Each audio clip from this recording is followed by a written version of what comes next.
Was hat Pornosucht mit Entwicklungstrauma und dysreguliertem Nervensystem zu tun? Ich glaube, dass diese Fragestellung sehr, sehr spannend auch für dich ist. Ich bin Gabriela und ja, ich bin jemand, die fest daran glaubt, dass mit einer entsprechenden Begleitung und ja, Erlernen von Nervensystemregulation wirklich ein Neubeginn sowohl im Körper als auch im Leben möglich ist. Und wenn du neu hier bist, dann abonniere hier den Kanal, denn das sind ganz, ganz spannende Themen und sehr viele Antworten auf all deine Fragen. So, und jetzt nun, ich freue mich auf dich und lass uns die Frage eines Zuschauers beantworten.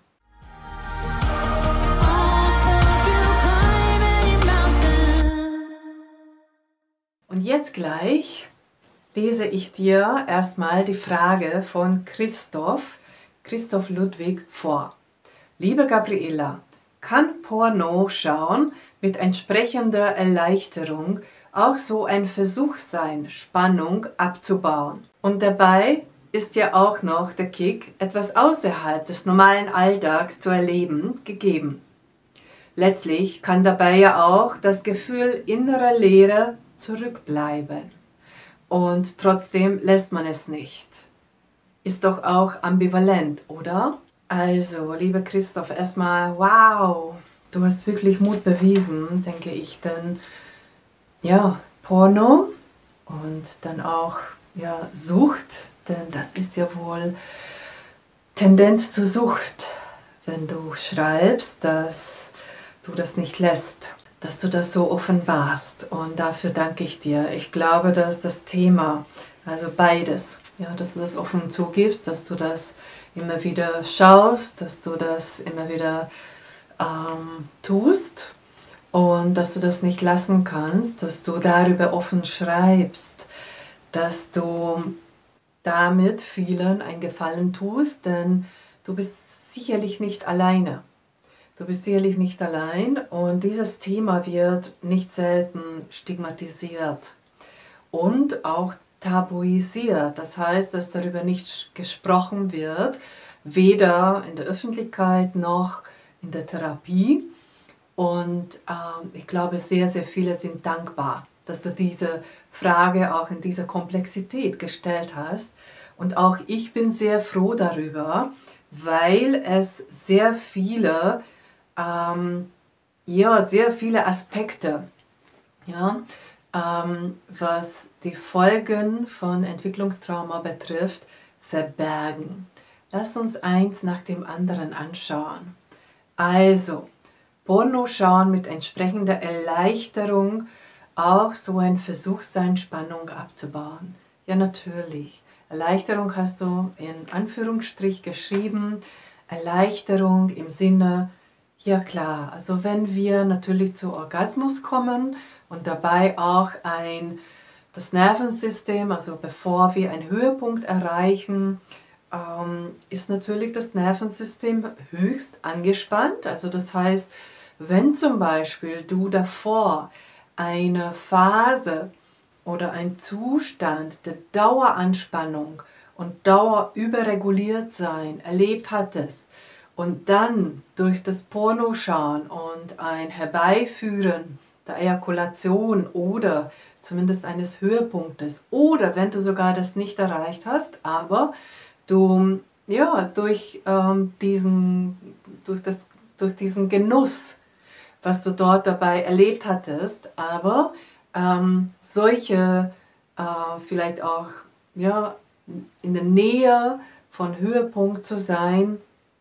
du erleben konntest, wodurch das Nervensystem sich entlastet und von diesem ganz argen Überreguliertsein sich wieder in einen regulierten Zustand zurückfindet, dann ist es eine wunderbare Linderung, nicht wahr, von Spannung. Also es ist doch auch ein Versuch der Regulation, und anscheinend funktioniert das bei dir.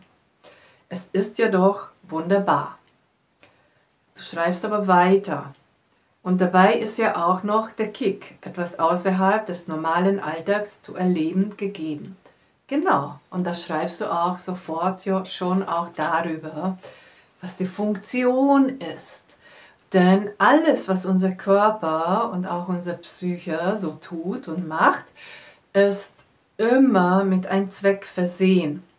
Also das erste Mal auch, wo du dazu gekommen bist, das hast du sicherlich nicht im Babyalter gemacht, auch nicht als irgendwie noch Kleinkindalter, sondern irgendwann Pubertät oder vielleicht dann Jugendalter.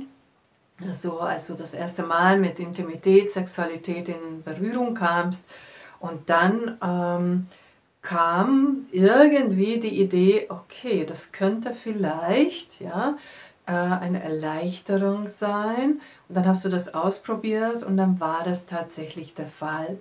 Sprich, hast du tatsächlich eine Art Kick erfahren und auch eine Abwechslung zum Alltag dabei erlebt.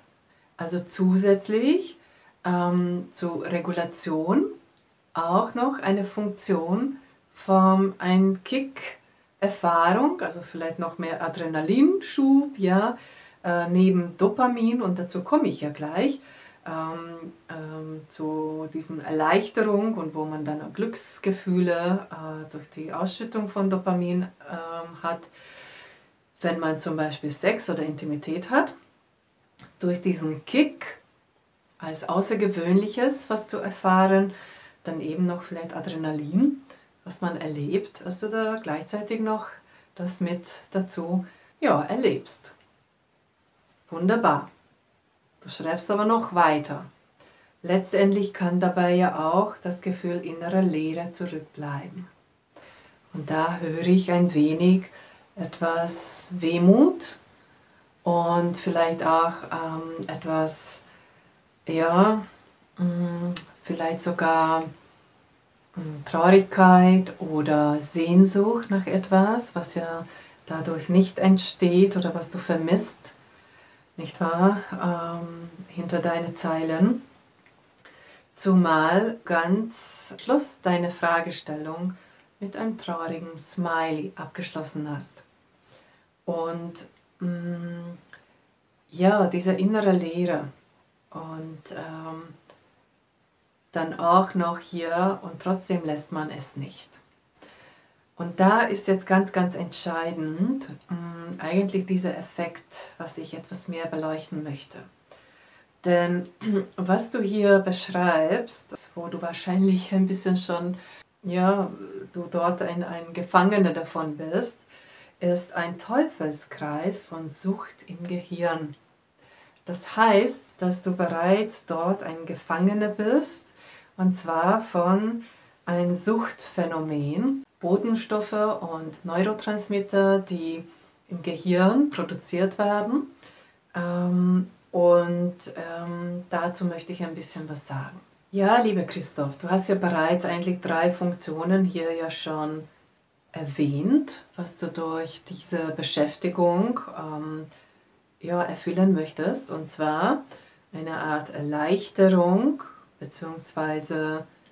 Entspannung möchtest du, nicht wahr? Also Spannung abbauen bzw. Erleichterung und Entspannung ist ja das Ziel. Dann zum Zweiten eine Abwechslung beziehungsweise vielleicht auch, vielleicht ist das eine Belohnung oder ist es eine Betäubung von innerer Leere. Du schreibst zwar, das ist ein Zustand, was zurückbleibt, aber ich vermute, dass das womöglich auch nicht nur danach vorhanden ist, sondern auch davor immer wieder in deinem Leben. Diese Funktion der Beschäftigung kann auch noch ergänzt sein, natürlich durch die Funktion, du versuchst Regulierung herbeizuführen. Es kann aber auch eine Auszeit von anderen Symptomen, die ja durch diese Kindheitstraumata entstanden sind, vielleicht bezwecken. Das heißt, dass diese Beschäftigung natürlich auf jeden Fall eine Daseinsberechtigung hat und einen guten Grund hat, warum das für dich hier entstanden ist. Was der Punkt ist, dass du Bedenken hast und wahrscheinlich intuitiv ein Bedenken hast, ob das dir gut tut. Hinterfragst du auch, denn du merkst, dass dir nachhaltig nicht hilft. Nicht wahr? Du musst immer wieder dahin, du musst immer wieder das tun und du merkst, dass weder die Leere noch die Anspannung im Nervensystem, noch dass du diesen Kick, ja, irgendwie, also die Abwechslung oder eine Belohnung, nicht wahr, im Alltag, du auf andere Art und Weise nicht erreichst.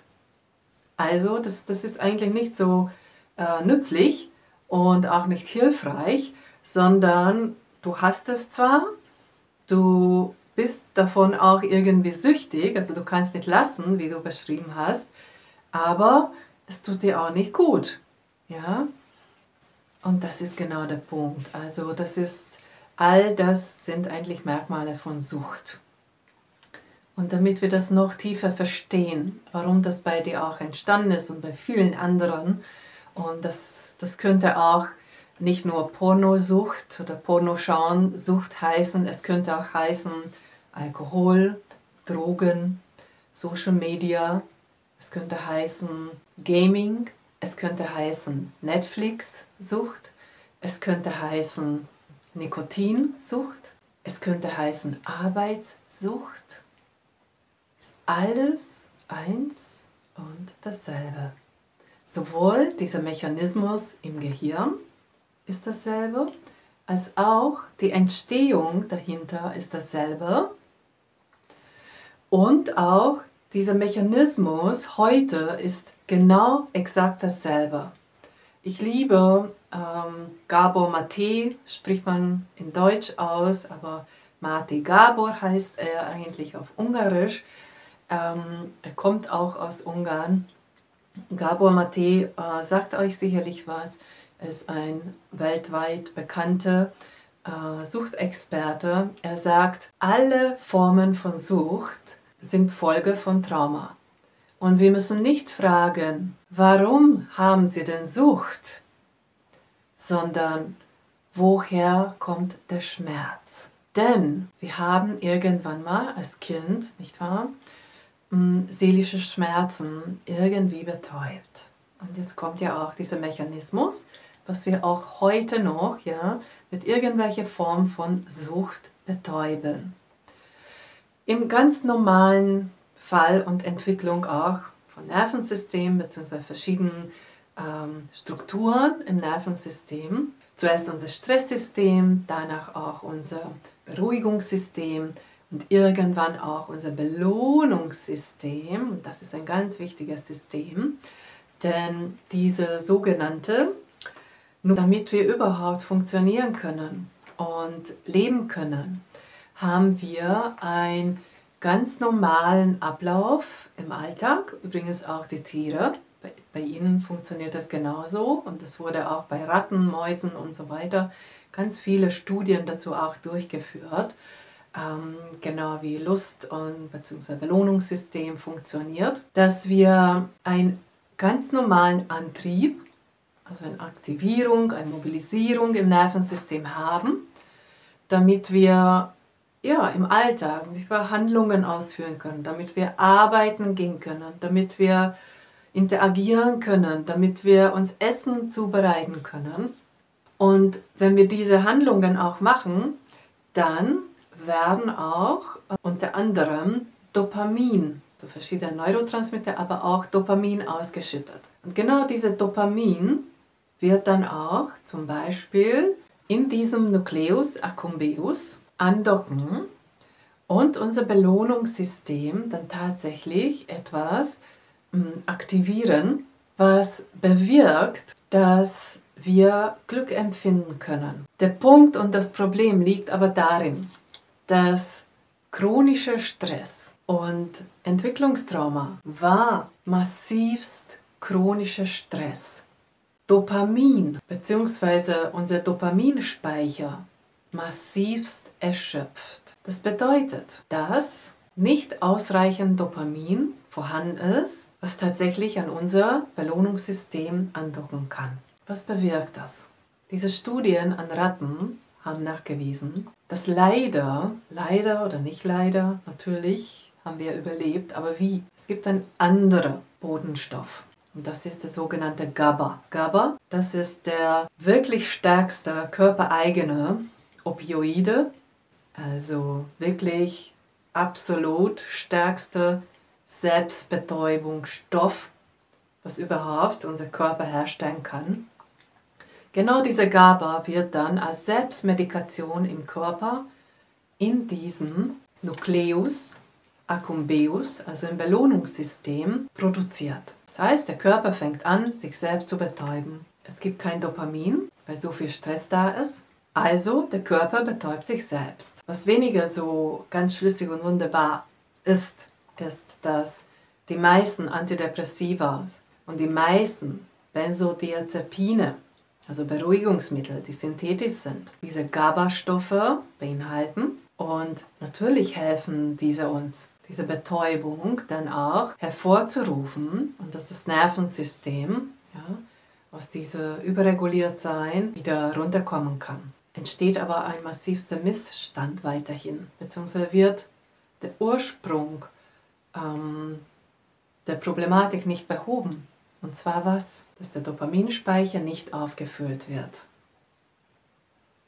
Das bedeutet, dass letzten Endes auf natürliche Art und Weise, was du tun könntest und wie du von diesem Suchtmechanismus du immer mehr wegkommen könntest, ist, dass du dafür sorgst, dass du durch ganz natürliche Aktivitäten, durch entsprechende Ernährung, diese Dopaminspeicher du auffüllst. Ich kann dir bereits sagen, viele der Traumabetroffenen, die Entwicklungstraumata erlebt haben, leider jahrzehntelang keine Behandlung erlebt haben. Und dieser Mechanismus, was ich gerade als Teufelskreis der Sucht im Gehirn beschrieben habe, so manifestiert tief im Körper drin haben, dass diese Speicher womöglich auf natürliche Art und Weise nie mehr so aufgefüllt werden können.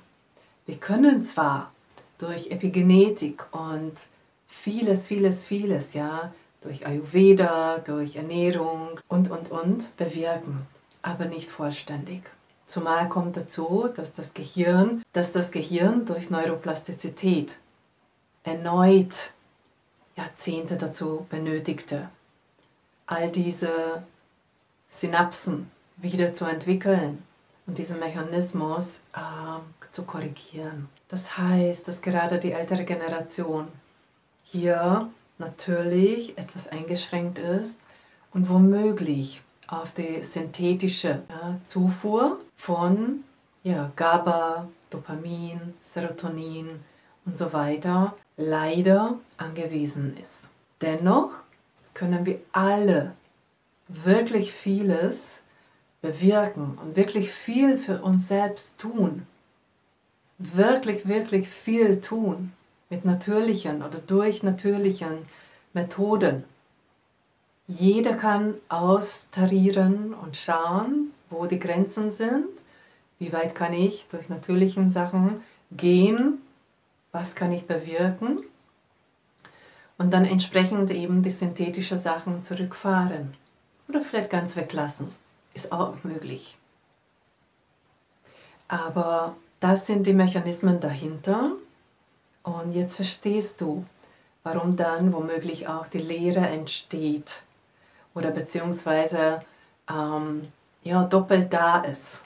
Denn währenddessen, dass du auch in Überreguliertsein bist und dich dieser GABA auch, wo durch Selbstmedikation dich dein eigener Körper die ganze Zeit nur anpeitscht. Mach weiter, ja, Aktivierung, damit tatsächlich dann Dopamin entsteht in der Nebennierenrinde und dieser Dopamin dann im Belohnungszentrum vielleicht ankommt. Leider ist aber so, dass dieser Dopaminspeicher, dieser Dopamin einfach nicht ausreicht. Ja? Und dass wir durch diese GABA, weil wir diese Opioide und diese Betäubungsmittel wir natürlich erfahren und unser Gehirn auch weiß, oh, das ist aber ein schönes Erlebnis. Immer wieder, das wird immer mehr produziert. Ja.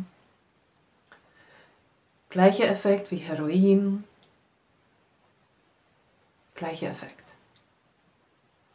Aber diese Lehre, was du, Christoph, und auch alle anderen, ja, dann dort erleben, ist auch der Mangel an Dopamin. Denn der Mangel an Dopamin kann auch die Liebesfähigkeit zum Beispiel total verringern. Und gleichzeitig ist natürlich die leider sehr nüchterne Realität, dass diese Leere innerlich tatsächlich auch die Leere deiner Dopaminspeicher widerspiegelt.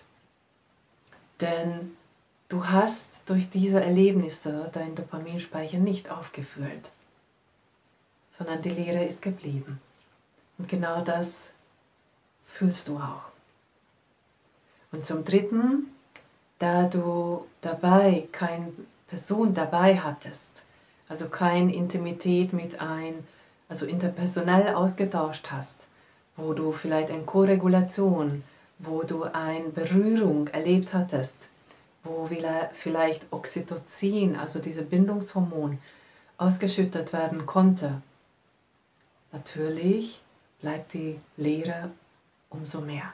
Was ich dazu empfehle, ist natürlich korrigierendes Verhalten, also bewusst Verhalten, welches Dopamin, die Dopaminproduktion fördert und alles, was Dopaminproduktion hindert oder hemmt, weglassen und dass du versuchst, bewusst gesunde Beschäftigungen für dich zu finden, die all diese Funktionen, die du hier heute mit Pornoschauen dir erfüllst, erfüllen, für dich zu finden. Und dass du dir eine Beschäftigung findest oder mehrere, die all die Funktionen, die dir heute das Pornoschauen erfüllt, auf eine gesunde Art und Weise erfüllen kann. Teile gerne deine Erfahrungen in den Kommentaren, denn ich beantworte wirklich jede einzelne. Und ich wünsche dir, wie immer, ganz, ganz gute Zeit und bis zum nächsten Mal, Gabriela. 'Cause it feels like